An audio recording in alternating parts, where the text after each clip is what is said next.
happy learners. Today we will see computer subject and book number 4. Lesson number 1, that is History of Computers. इतिहास जानते हैं computer का. At the end of this lesson, students will be able to understand.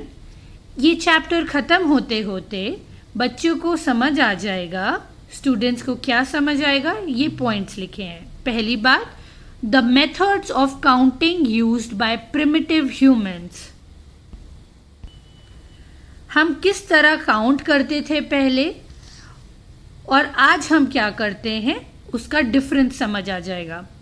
Different calculating devices which developed over the years. इतने सालों में क्या अलग अलग तरीके से हम कैलकुलेट करते थे, नंबर्स को जोड़ते घटाते थे, किन तरीकों से करते थे बिना कंप्यूटर की मदद से. जब कंप्यूटर नहीं थे तो उनके बारे में हम सीखेंगे. The evolution of computers. Computers आने के बाद क्या इवॉल्व हुआ, क्या ह्यूमन लाइफ में चेंजेस आए, वो सीखेंगे हम. Different generations of computers. जब पहला कंप्यूटर आया था से लेकर आज जो कंप्यूटर हम यूज करते हैं, हर सदी में, हर जेनरेशन में क्या अलग था उन कंप्यूटर्स में और आज के कंप्यूटर्स कैसे बेहतर हैं, हम वो जानेंगे. Now let us start reading. आप लोग भी मेरे साथ पेंसिल पे पॉइंट कीजिए अपने बुक्स में. Very good. The concept of counting is as old as the early human race. Count करने का कॉन्सेप्ट उतना ही पुराना है जितना शुरुआती इंसान आया इस दुनिया में. The first method of counting was on fingers. सबसे पहला मेथड काउंटिंग का उंगलियों पर था. Later other methods were developed. उसके बाद कुछ अलग तरीके बने, जैसे कि using pebbles, stones, sticks etcetera. पत्थरों को यूज करके, स्टोन्स को यूज करके, स्टिक्स को यूज करके. यहाँ एक लकड़ियाँ आपको दिख रही हैं, ऐसे लाइनें खींचकर, लकीरें खींच के, या लकड़ियाँ बांस की लकड़ियों के साथ ऐसे इस तरीके से जमाने से हम इनको काउंट कर सके, और ये पत्थरों को जमा कर रखने से. But these methods sometimes led to delays and errors. पर ये सारे जो तरीके थे ये बहुत टाइम लगाते थे, जैसे कि 1, 2, 3, 4, 5, 6, इसमें कितना टाइम लग रहा है, और गलती भी होने की चांसेस हैं. And a more dependable device was needed. और हमको कोई एक अच्छे डिवाइस की ज़रूरत थी ताकि हम जल्दी कैलकुलेशंस कर सकें. Abacus, the first known calculating device. तो ये आपको जो पहला डिवाइस दिख रहा है दुनिया में बनाया गया, इसको हम कहते हैं अबेकस. इसके अंदर आपको बीड्स दिख रही हैं और ये लकड़ी का बनाया गया है, और देखिए इसमें कई सारी लाइंस हैं और बीच में ऐसे बीड्स, सर्कुलर बीड्स रखी हुई हैं. इससे हम कैलकुलेट करते थे multiplication, addition, subtraction and division. Let us study about it. The history of computers can be traced back to about 2000 years ago in China. जो हमें हिस्ट्री पता चलती है कंप्यूटर की, वो पता चलती है 2000 साल पहले चाइना से, where a device called abacus was designed. और चाइना में अबेकस नाम का डिवाइस डिज़ाइन किया गया.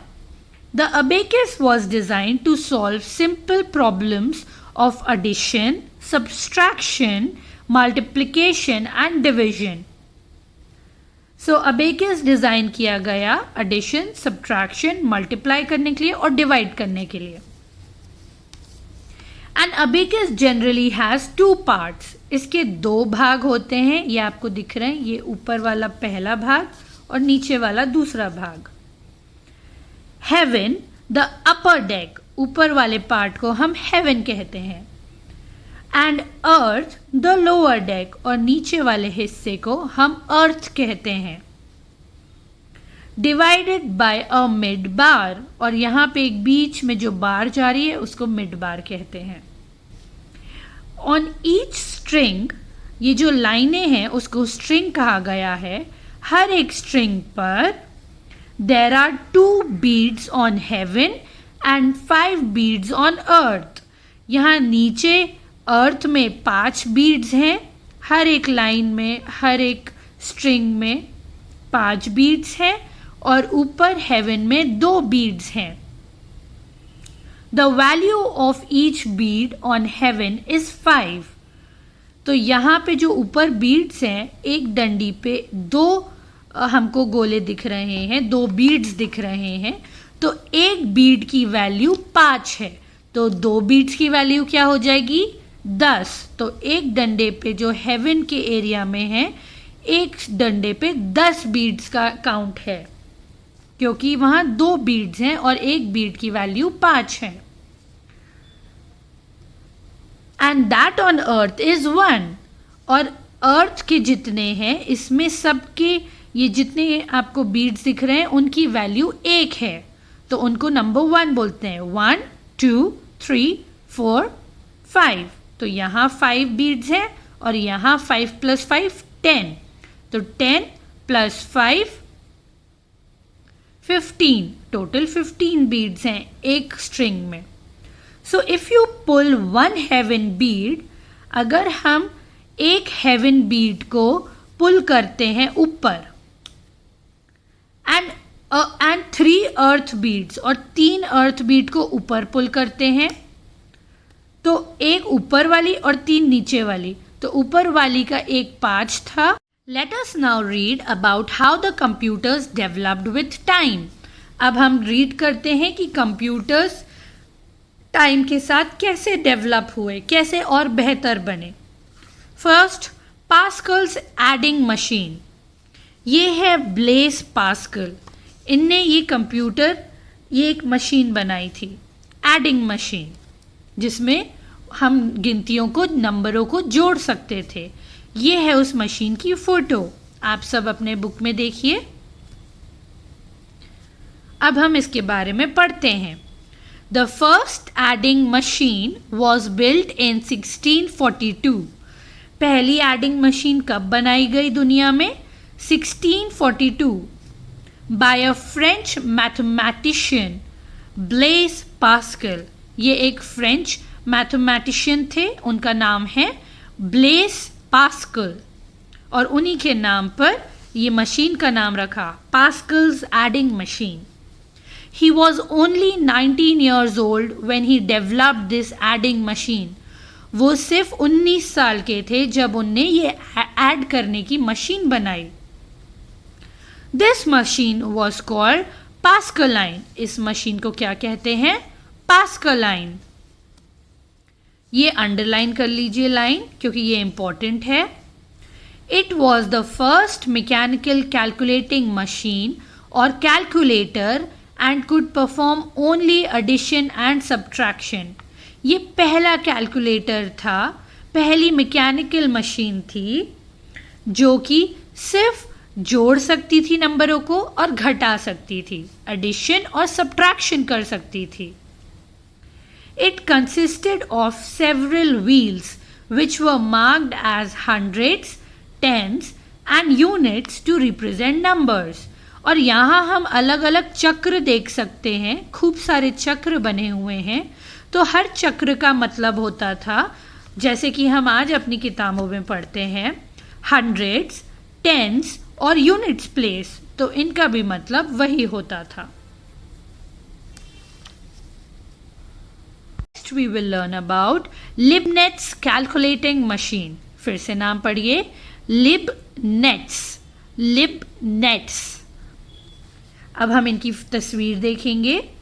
फिगर 1.5, ये है गॉटफ्राइड विल्हेम वॉन लिबनेट्स। ये है उनकी मशीन जो उनने बनाई थी, कैलकुलेटिंग मशीन है। पहले कैलकुलेटर इस तरीके से दिखता था। पास्कल के बाद लिबनेट्स आए। In 1671, a German mathematician, Gottfried Wilhelm von Leibniz, developed a computer based on the principle of Pascal's adding machine, which could perform all the four basic mathematical operations. 1671 में एक जर्मनी के मैथमेटिशियन आए और उनका नाम था गॉटफ्राइड विल्हेम वॉन लिबनेट्स। आप सिर्फ लिबनेट्स नाम भी याद रखेंगे तो चलेगा। उनने डेवलप किया, इजाद किया एक computer base on the principle of pascal adding. उनने पास्कल की ही तकनीक लेकर आगे और बेहतर बनाया ये कैलकुलेटर, जिसमें सारी चीजें, चारों बेसिक जो मैथमेटिकल ऑपरेशन है, जो कि है एडिशन, सब्ट्रैक्शन, डिवीजन और मल्टीप्लिकेशन, ये चारों चीजें इस डिवाइस में हम कर सकते थे। पास्कल के इसमें दो ही थे। He named this machine as stepped reckoner. उस मशीन का उन्होंने नाम दिया stepped reckoner. The stepped reckoner was later modified for a smoother and better functioning. The stepped reckoner, ये जो हमारा कैलकुलेटर इनने बनाया, stepped reckoner नाम था, वो बाद में जाकर फिर से और अच्छा किया गया और उसको बेहतर बनाया गया ताकि वो अच्छे से चल पाए। Now let us see Charles Babbage's difference engine. फिर से कहिए, चार्ल्स बैबेजेस। हम अब इमेज देखेंगे। ये है चार्ल्स बैबेज और ये है उनका चार्ल्स बैबेजेस डिफरेंस इंजन। ये मशीन उनने बनाई थी। अच्छे से फोटो देखने के बाद let us go to the reading. Over the years many new kinds of computing machines were developed. और कई सालों में बहुत सारे कंप्यूटिंग मशीन्स डेवलप किए गए अलग अलग लोगों के द्वारा। However, none of these were as successful as the difference engine created by Charles Babbage. पर कोई भी जो मशीन बनाई गई, कंप्यूटर्स बनाए गए, वो उतने ज़्यादा अच्छे और सक्सेसफुल नहीं थे जितना कि डिफरेंस इंजन। इस मशीन का नाम है डिफरेंस इंजन। जो डिफरेंस इंजन बनाई गई वो सबसे बेहतर थी बाकी सब में, जो कि चार्ल्स बैबेज ने बनाई। ये एक इंग्लिश मैथमेटिशियन थे इन 1822। It was an automatic mechanical calculator which could do complex calculations using very large numbers. ये एक ऑटोमेटिक मैकेनिकल कैलकुलेटर था जो कि कॉम्प्लेक्स कैलकुलेशंस और मल्टीप्लिकेशन, जो हमने बेसिक कैलकुलेशंस देखे, डिवीजन, इनसे भी बढ़ के जो कैलकुलेशंस बड़े नंबर्स के साथ होते हैं, ये वो सब भी कर सकता था using very large numbers. Next, for the next 10 years, अगले 10 सालों में, For the next 10 years, अगले 10 सालों में, Babbage continued to improve his machine. वो 10 सालों तक अपनी मशीन पर काम करते रहे और उसको बेहतर बनाते रहे।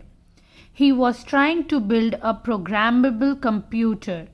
वो कोशिश कर रहे थे एक ऐसा कंप्यूटर बनाने के लिए जिसको हमको हाथ से नहीं चलाना पड़े, बस उसमें कमांड डाल दें, माउस के साथ हम कमांड डाल सके कि ये काम करके दे और वो कंप्यूटर हमें सीधे answer they. Capable of carrying out task, वो कंप्यूटर ये सारे काम कर सके based on sets of instruction, कि जो हम उसको इंस्ट्रक्शन दें वो वैसा काम कर सके। तो ऐसा कंप्यूटर बनाना उनके लिए मुश्किल था, पर उनने 10 साल मेहनत की। He called this machine an analytical engine. उस मशीन का नाम उन्होंने दिया analytical engine. However, Babbage could not finish work on his machine in his lifetime. वो अपनी ज़िंदगी में ये काम पूरा इस मशीन पर नहीं कर पाए और उनकी मृत्यु हो गई। Parts of his incomplete machine are on display at the London Science Museum. और कुछ पार्ट, इस असली पार्ट्स जो इस मशीन के हैं हिस्से, वो इनकम्प्लीट मशीन के जो हिस्से रखे हैं वो डिस्प्ले पे आज हमारे लिए रखे हुए हैं लंदन साइंस म्यूजियम लंदन में। तो आप वहाँ जाकर ये हिस्से देख सकते हैं कि उनने कैसे पहले इंसान ने शुरू की थी ये machine banana.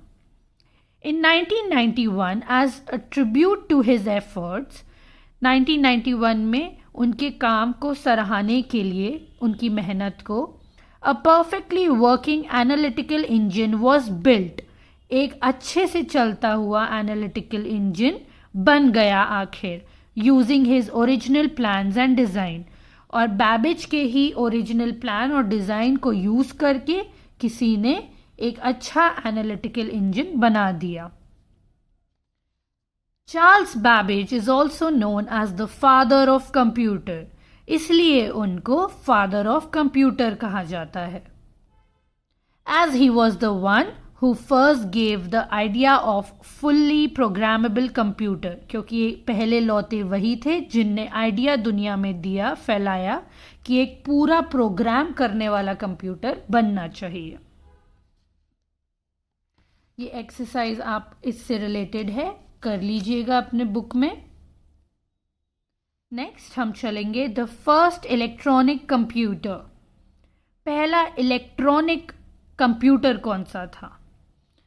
ENIAC, the Electronic Numeral Integrator and Computer, ENIAC का फुल फॉर्म दिया है यहाँ, was announced in 1946 and was the first electronic general purpose computer.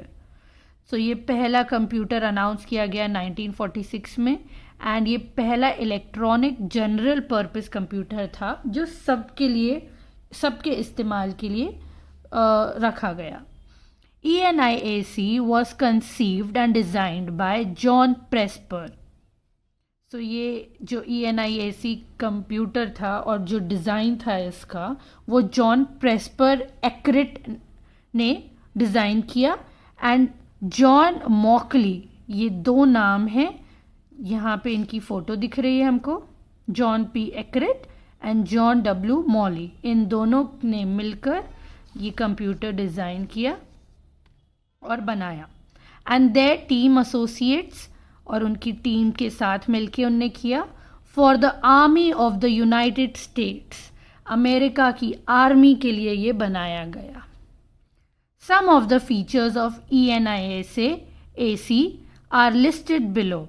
तो कुछ फीचर्स जो ये कंप्यूटर कर पाता था उसके नीचे दिए हुए हैं कि वो क्या क्या कर पाता था काम। सबसे पहले हम ENIAC का फ़ोटो देखेंगे। सो ये इतना बड़ा जो आपको दिख रहा है कमरे के बराबर, ये पूरा एक कंप्यूटर है। सो पहला कंप्यूटर ऐसे कुछ थे। In 1 second it could perform 5000 additions, about 400 multiplications और 40 डिविजन्स। एक सेकेंड के अंदर ये जो कंप्यूटर है ENIAC, ये परफॉर्म कर सकता था 5000 एडिशन सम्स, मतलब क्वेश्चंस होते हैं 5000 questions. It contained 17,468 vacuum tubes. A vacuum tube is a special kind of electronic component. उसके अंदर 17,468 वैक्यूम ट्यूब्स थे उस कंप्यूटर के अंदर। एक वैक्यूम ट्यूब एक स्पेशल काइंड का इलेक्ट्रॉनिक का एक कंपोनेंट है, एक डिवाइस है। It occupied 1800 square feet of floor space and weight 30 tons. उसने 1800 स्क्वायर फीट जगह ली, कमरे की जगह 1800 स्क्वायर फीट रूम स्पेस लिया, एंड उसका वजन था 30 ton. The 5 generations of computers. अब हम देखेंगे 5 अलग जनरेशन कंप्यूटर की। The history of computers is described in terms of 5 generation of computers. जो इसका इतिहास है कंप्यूटर का, उसको बताया जाता है, सिखाया जाता है 5 जनरेशन में कंप्यूटर्स के। Some major technological development took place in each of the 5 generation of computers। जो मेजर सबसे महत्वपूर्ण टेक्नोलॉजी से रिलेटेड डेवलपमेंट थे, जो वो हुए इन्हीं 5 जनरेशन ऑफ कंप्यूटर्स में। The development in technology not only changed the way computers operate, but it also brought a revolutionary change in their structure।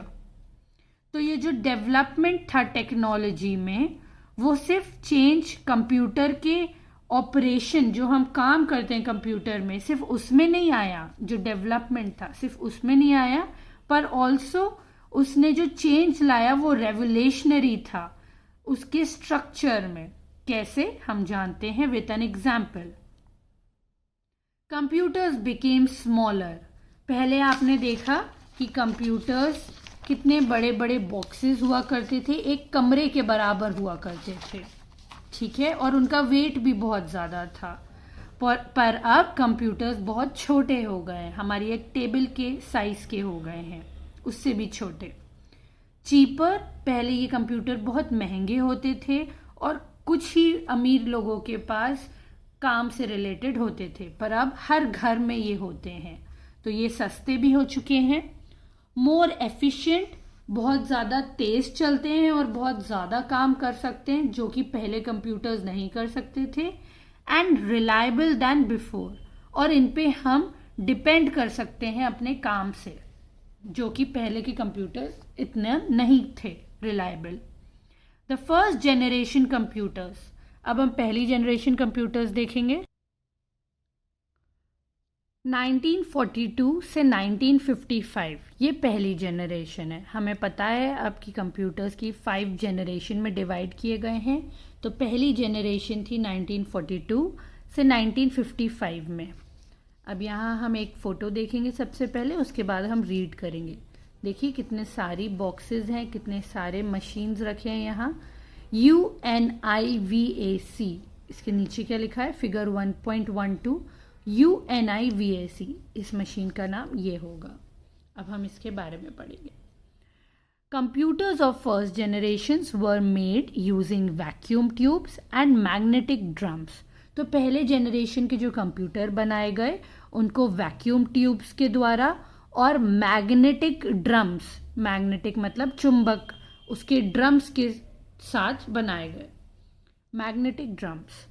The vacuum tubes produced a lot of heat. तो जो vacuum tubes थे वो बहुत ज़्यादा heat produce करते थे। As a result the filaments of these tubes got burned frequently, क्योंकि ये बहुत जल्दी गर्म हो जाते थे वैक्यूम ट्यूब्स और बहुत ज़्यादा गर्म होते थे ज़्यादा तापमान में। तो क्या रिजल्ट हुआ कि जो फिलामेंट्स ऑफ दीज ट्यूब्स थे वो जलने लगे बहुत जल्दी, तो ये मशीन जल्दी ख़राब हो जाती थी। Here are the features of these computers. अब हम कंप्यूटर की कुछ फीचर्स देखेंगे कि उसके अंदर क्या क्या कर सकते थे। Programming was done in machine language. So हम प्रोग्राम कर सकते थे मशीन लैंग्वेज में, the lowest level programming language.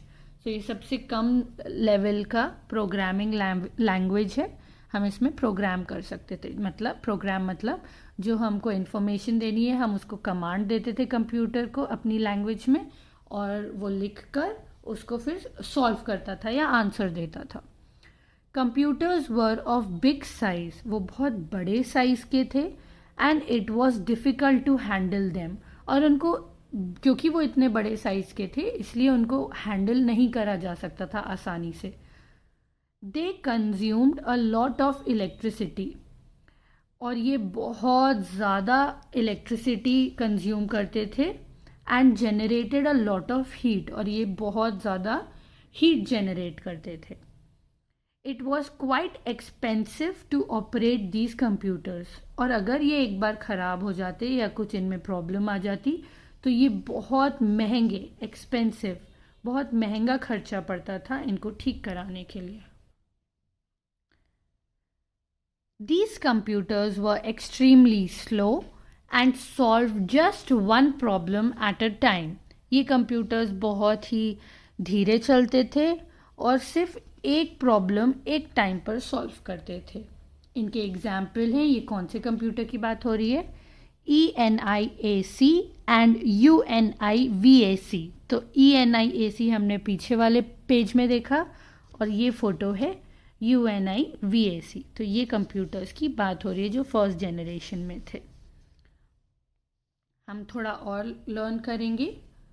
The first modern programmable electronic computers were built in 1947. तो पहले मॉडर्न जो प्रोग्रामेबल इलेक्ट्रॉनिक कंप्यूटर्स बनाए गए वो 1947 में बिल्ट किए गए. They used random access memory, RAM. So इन लोग यूज़ करते थे random access memory, that is RAM. But they were practically of the size of a grand piano and needed a lot of maintenance. पर वो practically कितने बड़े थे size में, एक बड़ा सा पियानो के साइज़ के थे और उनको बहुत ज़्यादा मेंटेनेंस की ज़रूरत पड़ती थी. Now let us see the second generation computers, which lasted from 1955 to 1964. हम इसकी फ़ोटो देखेंगे, फिगर 1.13, दैट इज़ IBM 7000. ये पूरा आपको जो दिख रहा है ये एक कंप्यूटर है. Now let us go to the reading. In computers of this generation vacuum tubes were replaced by transistors. इस जनरेशन में जो वैक्यूम ट्यूब्स था उसको अब किसने रिप्लेस कर दिया, ट्रांजिस्टर ने. Due to the use of transistors, computers of the second generation became smaller, faster, cheaper, more energy efficient, more reliable than the first generation computers. क्योंकि ट्रांजिस्टर आ गए अब वैक्यूम ट्यूब्स की जगह, तो कंप्यूटर सेकेंड जनरेशन के और छोटे बन गए, तेज़ चलने लगे, सस्ते हो गए और एनर्जी भी ज़्यादा नहीं लेते थे और ज़्यादा हम इन पर रिलाई कर सकते थे than first generation computers. Here are the features of these computers. अब हम इनके फीचर्स देखेंगे कि ये कंप्यूटर क्या क्या कर सकते थे. Programming was done in assembly language. तो अब जो प्रोग्रामिंग होने लगी वो होने लगी असेंबली लैंग्वेज में, मतलब better language than the machine language. पहले मशीन लैंग्वेज यूज़ होती थी, अब असेंबली लैंग्वेज नाम दिया, मशीन लैंग्वेज से बेटर हो गई लैंग्वेज उसकी. These computers stored instruction in memory. ये जो इंस्ट्रक्शंस लेते थे कंप्यूटर्स हमसे, वो कैसे स्टोर करते थे, मेमोरी की फॉर्म में. जैसे इंसानों का दिमाग मेमोरी की फॉर्म में याद रखता है कोई चीज़.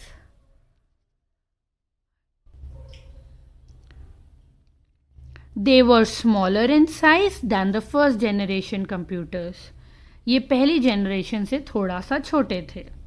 They consumed less electricity, और ये कम इलेक्ट्रिसिटी लेते थे, and generated less heat, और ये कम गर्म होते थे as compared to first generation, जितना first generation के computers होते थे. These computers were faster than the first generation computers, और ये पहली generation के computers से तेज़ चलते थे.